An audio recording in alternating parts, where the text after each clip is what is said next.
King Charles fired warning by David Starkey after wading in on dangerous issue. According to royal historian David Starkey, King Charles needs to calm down and not worry too much about net zero.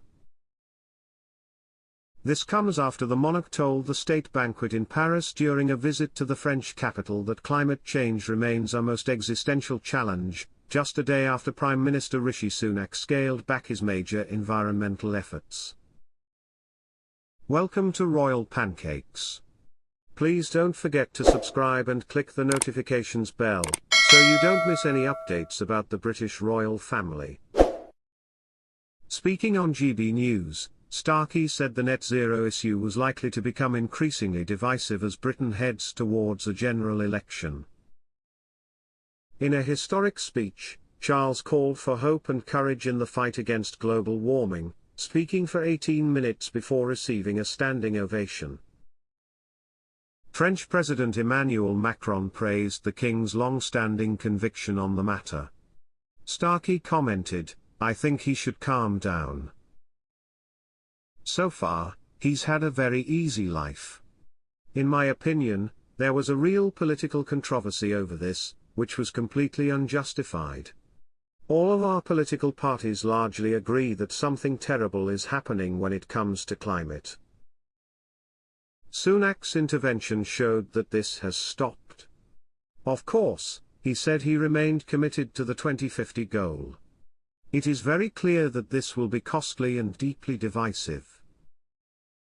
This will become a deep, dangerous and divisive political divide.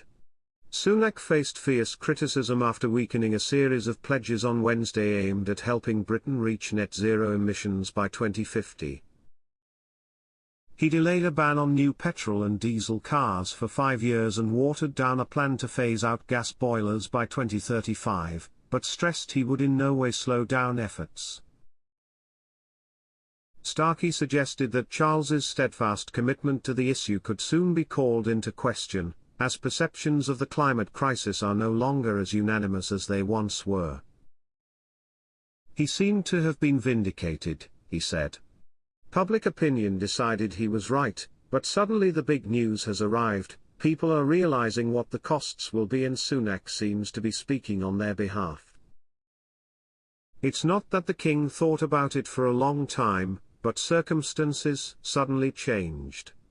The King also told those present that he would do whatever was necessary to promote the indispensable relationship between Britain and France.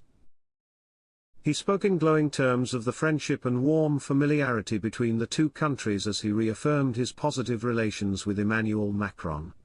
Just as we stand united against military aggression, we must also fight together to protect the world from our most existential challenge, global warming, climate change and the catastrophic destruction of nature, he said. He also recalled how President Emmanuel Macron paid tribute to his mother, the late Queen, during her Platinum Jubilee last year, describing her as the golden thread that binds nations together.